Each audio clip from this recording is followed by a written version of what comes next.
Whether you're just starting out in the kitchen or are an experienced chef, safety with sharp objects is one of the most important lessons that you need to learn. This video is to help you guide beginner chefs in learning to be comfortable with tools like a safe chopper. In this video, we will address managing a cutting board and how to use a safe chopper. At Growing Chefs, we love using safe choppers in our programming. We find that cutting is actually one of the most exciting things that kids enjoy doing, and it helps to get them involved in meal preparation too.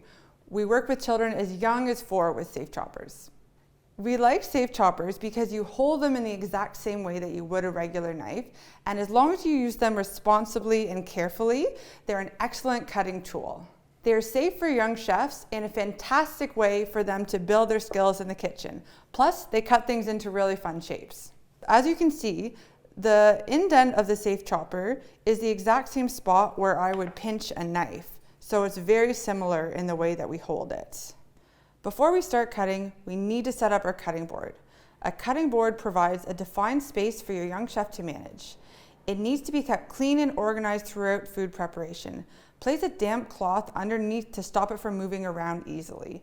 Next, we also need a bowl for food scraps and a bowl for the food that we're cutting.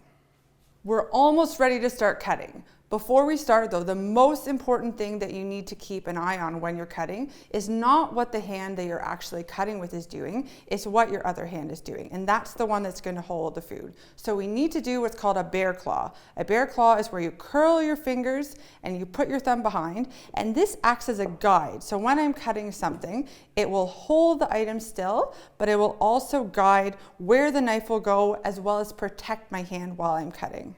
This might feel a little bit awkward the first time that you do it, but that's completely normal. Keep going and you're going to be a pro at it in no time.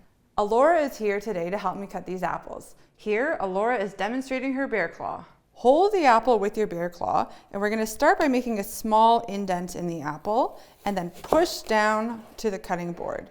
Now I can turn my apple onto the flat side so that it's a lot more stable. And I'm going to do my next cut directly beside the core of the apple and cut straight down. And now I'll turn it again and cut straight down.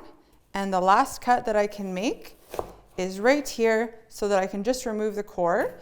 And this is a great spot. For some kids, you'll just need to hand them the apple at this point. They will not be able to cut around the core, and that's okay. You're just helping them to get started. With younger chefs, adults may need to help them to hold the fruit or prepare the fruit to the point where the young chefs can start cutting themselves. For example, I may cut the apple and take it off the core and let Alora finish it as it had flat edges now. Remember, with anything hot or sharp in the kitchen, you, the adult, need to organize the activity to the point where young chefs can just walk in and maybe we'll be starting or finishing tasks. This will look a little bit different for every young chef. To help young chefs cut to a specific size, it's a good idea to cut an example piece and put it in the corner of the cutting board as something that they can refer back to. Usually I would get started by giving them larger pieces, and then as their skills progress, you can give them smaller pieces to work towards. The key to any recipe is consistency. So just working on that skill of cutting all of the apples to be the same size is a great start, and is also a really great pre-math skill as well. Young chefs especially may get very excited in the kitchen, and we love excitement when we're cooking, but it can often lead to not paying attention. So you as the adult may need to ask them to slow down and just kind of refocus sometimes, and that's okay. It's normal for kids to speed up and start cutting into bigger or smaller pieces. You just need to help them to refocus and make a consistent size and shape. Bigger pieces can be cut again, or smaller pieces can just be a quick snack break. And remember, adults, never guide your young chefs through anything that you are not comfortable with them doing.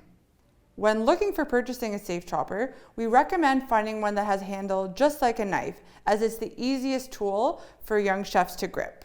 We've included a guide alongside this video with some typical vegetables and fruits that work well using a safe choppers and others that don't work as well. Happy cooking!